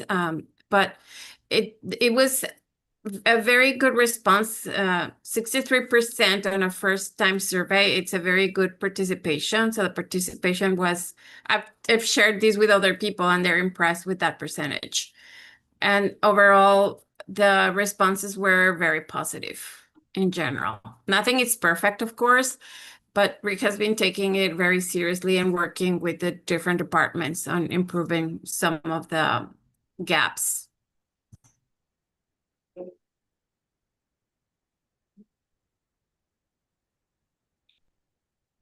Questions from anyone? I'm curious on, you mentioned that the younger age bracket didn't, I'm assuming that's as a percentage of the percentage of employees that are in that demographic. And I'm also assuming they'd probably be in more entry-level positions, so maybe they don't have as much time or they're not as at a computer as frequently, especially to answer a 76 question survey that I'm sure is rather time consuming versus perhaps somebody that's a bit more advanced in their occupation. I think your assessment is spot on and certainly something we want to evaluate next time we roll this out. Sure. You know. I mean, it's important to have good data, but it's always a balance, especially when you're creating surveys, on getting good data that's meaningful and then also keeping it where people will actually do it. Yeah, survey fatigue is real. Yeah. You can see, you know, a lot of surveys where people stopped, and oftentimes it's around that like 7-minute marker. And so anytime it's beyond that, it's, hey, I don't know if I have enough, I don't know how another 7 minutes to finish the rest of the questions. And then, yeah, like I mentioned, there's a survey bias where there's only certain kinds of people that even take surveys in the first place. And one of those is their ability to do so, of course. I had another question. Oh, I guess maybe to clarify before I ask my follow-up question, but you mentioned the question specifically on equity, diversity, and inclusion was the most negative, and negative meaning it was the least positive. But that was all relative because it was still more than half positive, just the other percentage of that was like 40-something%. That was 47% was neutral. Was neutral. And so I think again, the 3% was negative on that question. Right, that's why I meant to like clarifying that it's the least positive versus the most negative. That would be the best way to say Okay. it. Yes. And I'm wondering, because knowing the demographics of the cities of employees, city of Lacey employees, majority white. And so I'm wondering if maybe a way to infer that data for our purposes might be just a lot of people feel that diversity, equity efforts maybe don't affect them. That makes sense to anybody else? Was that just, what's the question here? It was just 2 questions on equity and inclusion. one was about the city demonstrates a commitment to pro-equity and anti-racism through policies, practices, and actions. That was one question. And the other one was the city empowers me to take pro-equity, anti-racism actions in the workplace. So just to qualify. Yep, and- Clarify. Yeah, and I think it's a great point of clarification that again, like I said, some of them had one question, two, some of them had 6 questions, but it is an aggregate of those 2 questions in that Yeah, response. uh-huh. And I think, the answer to the question over here, Commissioner, is we don't necessarily know, and that's something that as we're thinking about designing to a, follow-up survey is, do we want to ask a question, on that to get some clarification? Do we want to consider that? That was exactly gonna be where I was going next, so you took the question right, or the words right out of my mouth. Great. Any other questions? Seeing none, then we'll move on into item 8, Commissioner reports. The first one there is the Lacey Night Market. Annie and I are listed there. Annie, comments? Yeah, well, we had a great night. The Juneteenth, there was a lot of food, a lot of people, a lot of vendors. We had the big speakers aimed right at the commission. And soon after we were there, Thelma went to the DJ and said, "Did you know it was Juneteenth? Let's have some Motown or something." And then the music changed and everybody was grooving. It was. So they call culturally informed programming. Yeah, it was, yeah, they took the hint, you know. We didn't have very many people actually come to the booth. It's, people were into eating and looking at the vendors, but we were there and our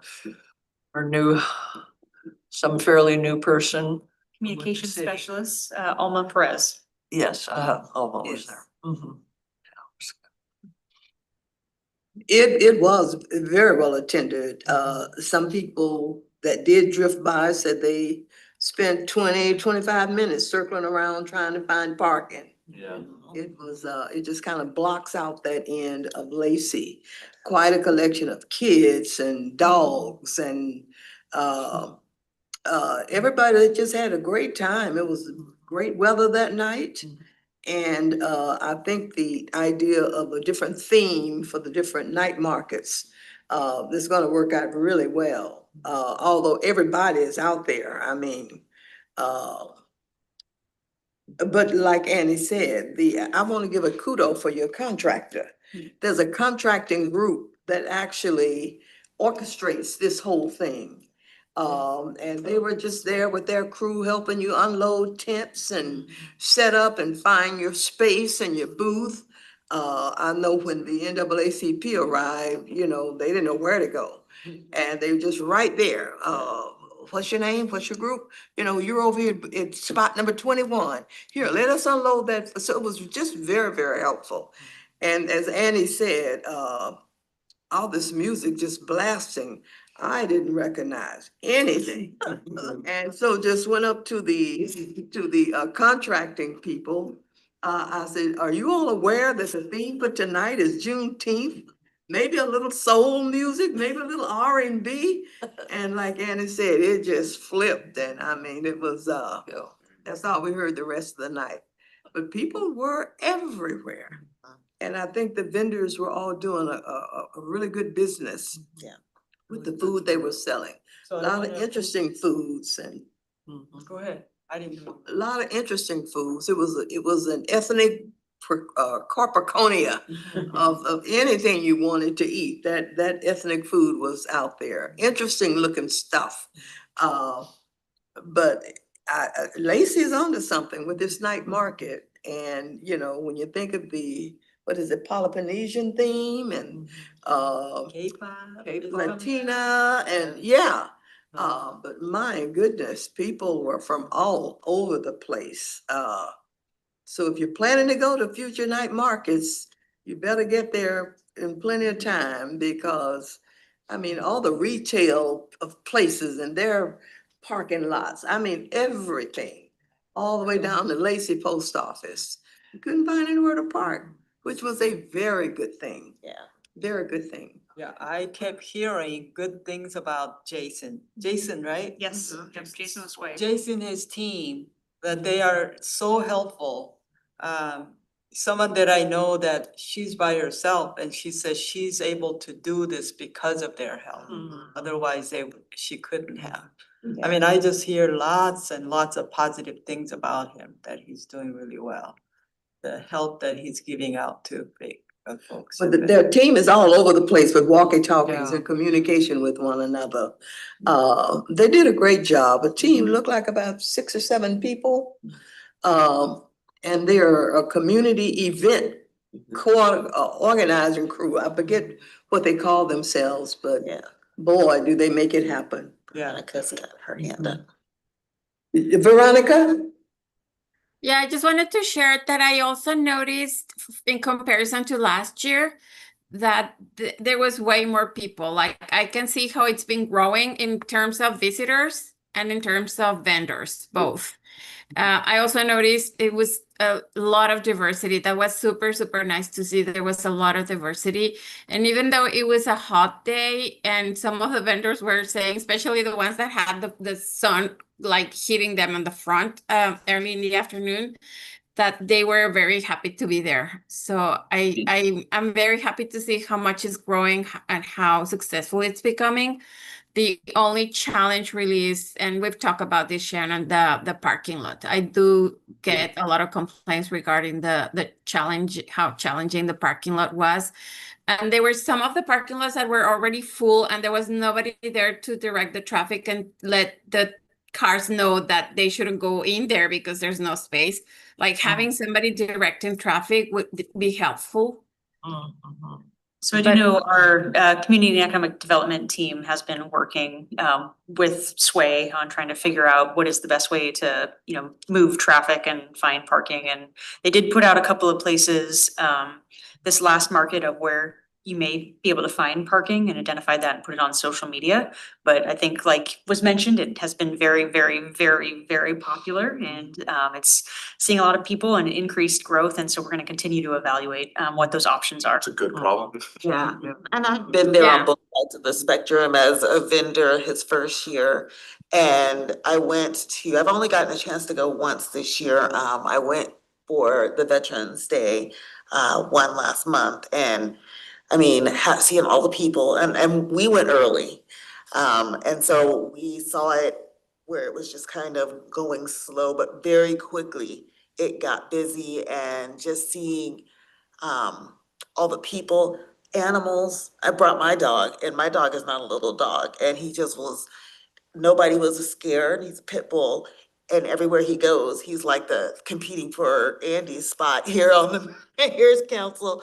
And I mean, it was a hot day. People were very appreciative and what I enjoyed too was not only was there a lady that was selling dog treats, there was a lady that was there that had her little setup with like a trailer and she had plants and I bought some perfumes from her. I mean, I was shocked at all the various things that they had to do there and just seating that they had there and a lot of different stuff. So it's blew up. I was shocked. I haven't been there in a while. So it was nice to see how it's changed.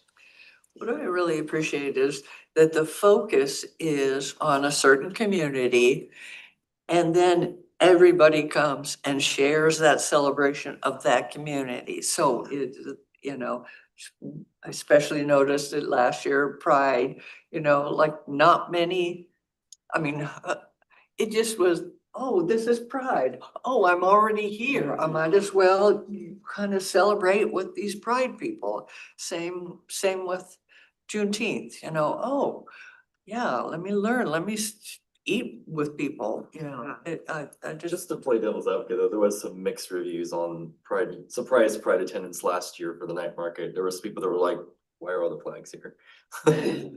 What is this? I'm like, it's the Pride night. And they're like, oh, Yeah. okay. And what you don't hear, or at least what I didn't hear a lot of, was well, I didn't see it advertised anywhere, Mm. you know? You may even just get people that are like, hey, I know it's the food truck depot, so hey, but you don't get a lot of, oh, I didn't know this was happening.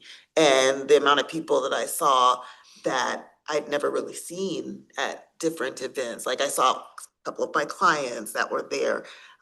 They even had, I found somebody to partner with who had a hot sauce that was local. And I am not a hot sauce person. I don't do anything spicy, but I tried his Holy Ghost. And, you know, it had the flavor and of course the spice that kind of took me aback, but I liked it. And so I'm looking to partner with that person. So, yeah, it was, had a lot of eclectic different things from small businesses to emerging businesses and yeah, and seeing all the different people that I don't normally see out where I go out. That was actually really nice to see. So kudos on them. So just to ride this very positive wave here for a bit, our next night market is this Friday, and it is the Pride Night Market. I know Commissioner Clay is signed up, and so if anybody hearing all of this fantastic reviews wants to join, I do have some exciting news that the commitment is now only 5 to 8 p.m. You know, previously we had said 9 p.m. And then they extended the market to 10 p.m. So really only need to stay from 5 to 8 p.m. And to Commissioner Clay's, point of, people were there to kind of eat and play and shop. What we're looking to do is try to get some sort of activity at our booth and also to have maybe some like bubbles for kids. That way we can try to maybe get some more folks over to engage with the commission and the city's booth. So if you have no plans this Friday, please let me know. Might be able, that's a great opportunity. It's a great day because Pride is the very next day, Saturday, and I'll be at that. So I might go and test the waters and see at least the kids, so 5 to 8. Sounds good. Yeah, I remember they started the theme nights last year. I think it was after we met with him in this commission. We gave him the idea of having different theme nights and then kind of ran with that and then started including different affinity groups as it were. And it seems like to be really taking off. That's good to know. I'll be there for the K-pop night, just not this Friday, unfortunately, since I have other obligations, but. So I think we can conclude that the theme nights for the night markets is going very, very well. Yeah. An experiment that proved out to have some positive things about it. I know some of the people that came by and I was walking around really mingling pretty good from Olympia and Tumwater. I never knew this existed. How long have you all been doing this out here in Lacey? We need this in Olympia, you know. So a lot of people discovered it that didn't even know the night market was taking place. So thank you for that. Then the other item was the Juneteenth celebration that happened this past Saturday. That too was a tremendous success. The final count on that was 1,622 people. My People literally goodness. clicking people, not just eyeballing and estimating. That included children. There were a number of children, a number of children's activities, coloring booths, games, the whole thing. Freddie Harris did a fantastic job of feeding everybody again with lots of food left over. Oh, wow. In the newsletter for the week, the city manager had a very nice article. I don't know if you saw it, his message emphasizing Juneteenth and the history of it and inviting the community to come out and celebrate with the Freddie Harris Lodge. The newsletter reproduced the flyer that the lodge had put together. The city manager and the assistant city manager were the staff in the city of Lacey booth. And they had information on the Equity Commission, on the Multicultural Fair, and the Veterans Hub. And there were 10 exhibitors, all giving information and education, no one selling any goods. But it started at noon and it ended at 3. Wow. And the weather finally agreed, those clouds finally parted. The wind was a little challenge, papers flying all over the place, but it was a good day. it was a great day and there were lots of out of town people. Yeah. And the lodge had visiting lodge groups. That was a Demolay group of young people who were doing serving and cleanup. And it was just a great day to see them moving in the direction of getting back to the Juneteenth from before. So it had a few little glitches last year, but I think those glitches are being worked out and everything is running really smoothly. So Juneteenth, 2026 is a wrap. It's a wrap, and there was a lot more going on around town. But folk were out here as they usually are. Where did you guys find the Demolay people? I stopped by their booth after the City of Lacey booth and talked for a while, and I didn't know who they were, and I went over there with Reno and inquired about what it was that they did, and I just was like, wow, it sounds like something you need to get involved in, you know, husband, so. Yeah, how did they find out about, They've traditionally partnered Oh. with the lodge. oh my Yeah, goodness. they've been out there for years. Okay. Yeah, and it's a training opportunity for their young people and they're kind of pre-Masonic kind of whatever. But yeah, they've been out there helping for years. I love what they have to say. Yeah, the lodge show up at 6 o'clock in the morning, setting up their grills and cook stations, and it really is an operation that's interesting to watch unfold. And our chair gave a very inspirational speech in the beginning of the opening of the. Well, that wasn't my intention, believe you me, but I had gotten a call about 2 o'clock Friday from Reverend Reeves, who was supposed to be the keynote speaker. And he was in North Carolina with his mother, who was critically ill, and asked, can you stand in for me? I was planning to just float, visit, play, you know, okay. But anyway, I was honored that he had enough confidence in me to do that. So, thank you, Annie. If I may jump on, if I may jump in on that as well, getting ahead of the words in my head. I was walking around downtown Olympia last month and our chair's face is on the Faces of Olympia. Yeah, it's on the Downtown. yeah. Downtown. I was just like, wait, I know her. Yeah. It's on there. So she is featured downtown, I believe it's fourth. The Olympia Aha Museum. Yep. Yeah. That's what it is. Thank you. Well, with that, any other directors with any other reports?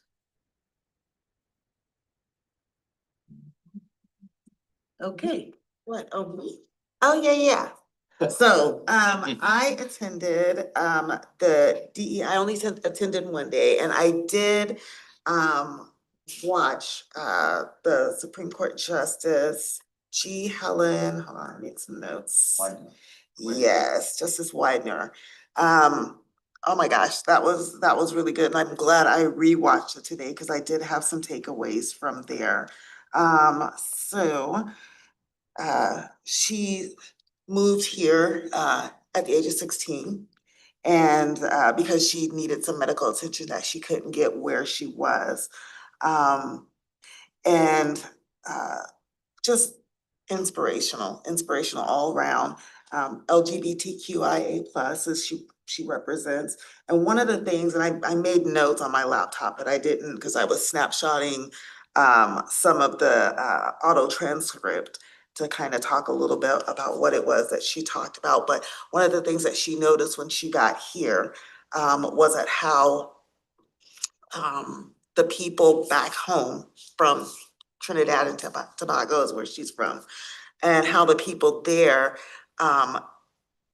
recognize each other nationally prior to anything else. And here, we recognize each other by race first, and then as Americans.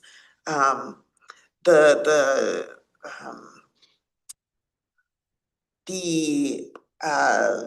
theme of the whole thing of the DEI summit was about belonging and being immigrants, belonging, DEI, of course, but But some of the things she talked about were 3 watchwords, which kind of gave her kind of a platform to kind of go by when she decided to go into law school. And those words were discipline, production, and aspiration. Let me see, some other takeaways. And one of the other things that she talked about too is looking at the way that we're doing DEI. We should be looking at the bigger picture. One of the things that she talked about was the bathrooms and thinking about the bathrooms for people who are maybe more, LGBTQIA, talking about the bathrooms being, if we think about accessibility to people who maybe need bigger spaces and looking at the people who are in need of those things, if we look and we focus at that need, then it's also going to access more people, not just the people that we are planning for, it's accessing for everybody. So if it's a bigger bathroom, you're going to be able to have access to maybe a dad that needs to go into that restroom with the younger children. You're gonna have access to so much other stuff than just, hey, we need it for people who are in a wheelchair. They need the bars. That's gonna access people who are older that may need those bars. It's gonna access people who are heavier that may need those bars as well. So she talked about explicit and implicit biases and the difference between those, the difference between equality and, oh gosh, and equity. Yes, talked about the differences between that and just how we're looking at it a lot more backwards and how we should have more people at the table when we're thinking about those things.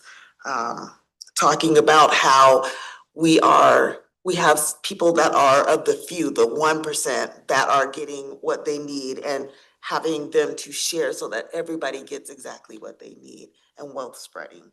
So just a lot of ways that we should be thinking outside the box, and I think that we are thinking more inside the box and that it's kind of stagnating what we should be doing.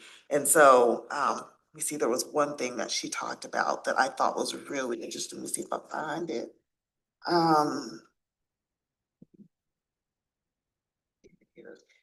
me find it.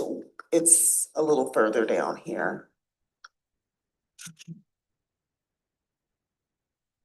What we're encountering today is not a new problem. It's the same problem that we haven't been able to solve on a systemic and structural level. And so, just basically more about thinking about the things that people need.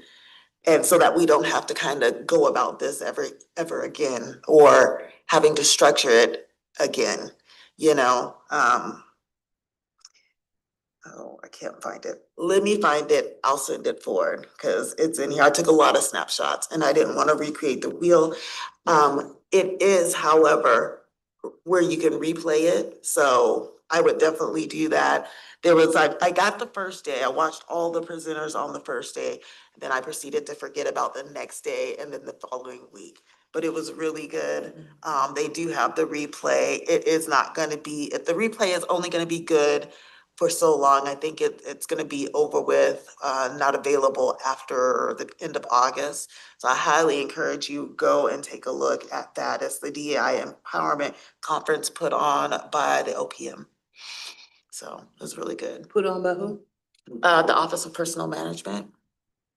It's OFM, Office of Financial Management. Was it financial? I thought it was OPM. Yeah, it's OFM. OFM, Financial Management, okay. Yeah, so that's really good. Very good. Thank you. Yeah. Any others? Then that take us to item 9, the director report. And commissioners, I have a couple of reports, but I want to start off with community forum planning with Veronica.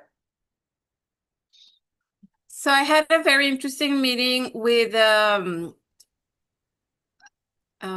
oh my God, today hasn't been a very good day. The Hispanic Roundtable and their commissioners, they're very interested in doing this project with us. We talked about doing it in September. They are very concerned about safety, so doing it in a hybrid, having a hybrid meeting, it's a must. But they were very concerned, like I said, about safety. So I was telling them we can have it at the community room next to the police station in City Hall. That will give some protection.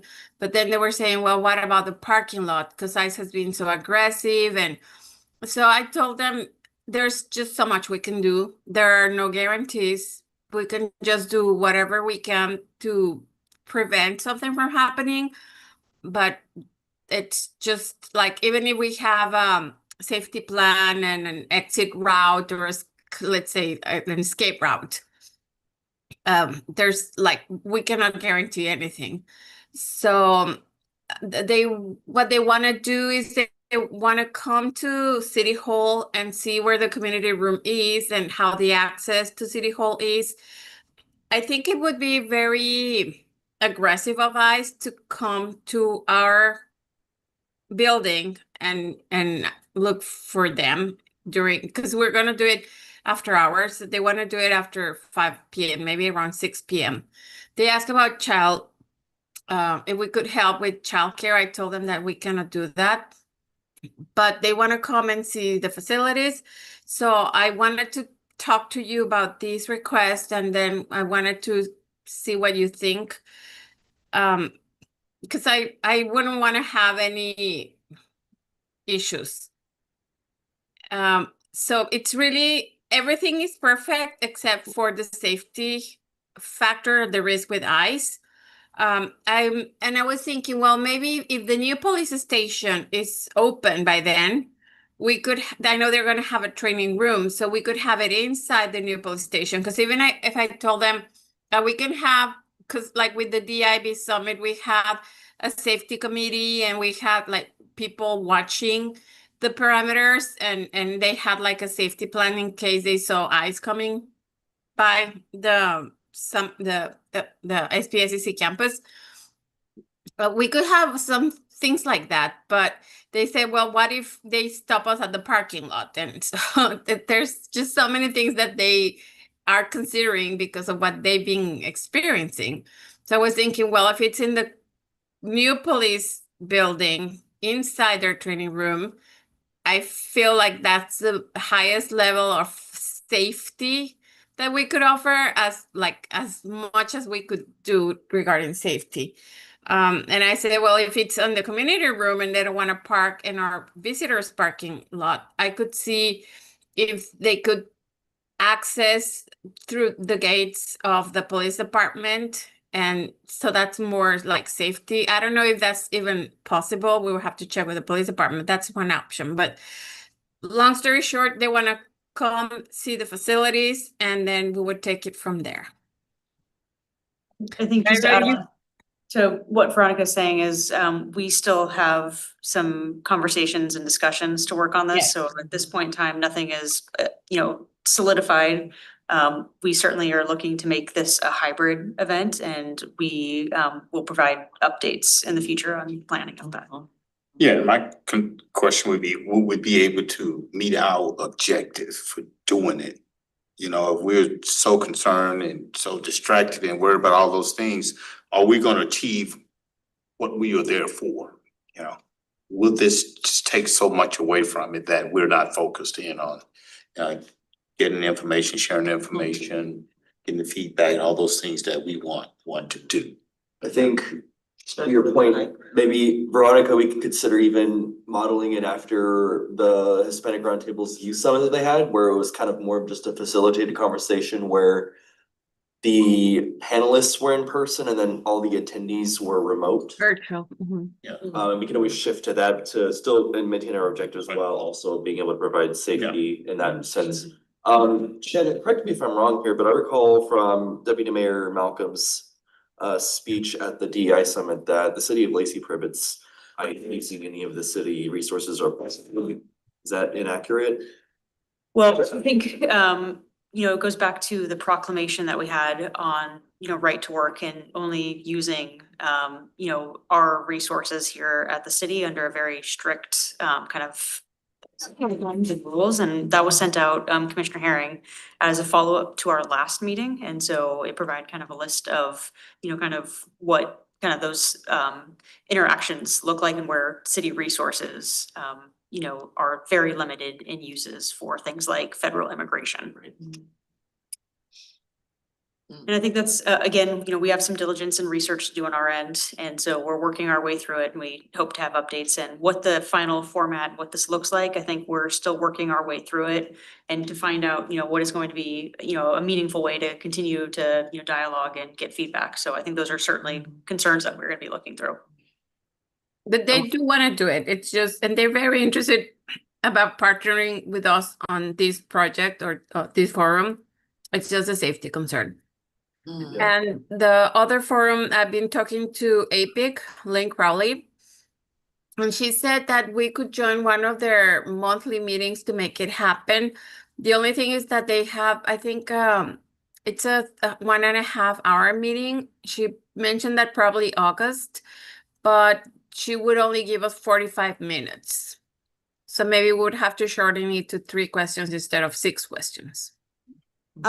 Veronica too, I would also, if it's possible, try and contact, because in talking about doing it at the police station there, it reminded me of one of the speakers at the forum at the OFM that had a group that they were talking about their language barrier, and they don't have a written language, and they They're true keys. yeah, Yeah, they were two talking kids. about how they went to the police station and they had their that they had their forum type there as well. I would probably contact her. I'll look and see what the name of the individual was, and I It's can, from the city of Vancouver. yes. Yep. So, but I think they partnered, cause they weren't like I'm not sure if they were equity with their city, but yeah, I think that was like a grassroots kind of group that met with some people, and they ended up doing it at the police station in Vancouver. Yeah. We live in crazy times where the community members are trying to hear from, where we're concerned about whether they're gonna get kidnapped in the street. Yeah. Yep, it's tough. This Very timeline much so. sucks. But I digress. Yes. Okay, so we have some other stuff. Just a couple of quick items, commissioners. Number one, that our Human Services Grant Program, which we are going into our 3rd year, we've been able to fund nonprofits in the community. They're closing their applications here at Friday. So if you know of any nonprofit providers that are, interested in applying for grant funding, please have them quickly turn their attention to that grant opportunity. Similar to previous years, the grant materials will be reviewed by our Human Service Commission, and they will make a recommendation to the city council for funding, and the city council has the final discretion over who gets funded. Similarly, our Lacey Youth Council is open for applications right now. As you know, we are missing our youth council member, Michelle. We are hopeful that we'll have another fantastic group of youth council joining us, but the deadline to apply is July 7th. So if you know of any youth who may be interested, please have them get in their applications. What I will say as maybe a little form of engagement, we have a lot of applicants from River Ridge, so I'm wondering where the other high schools are.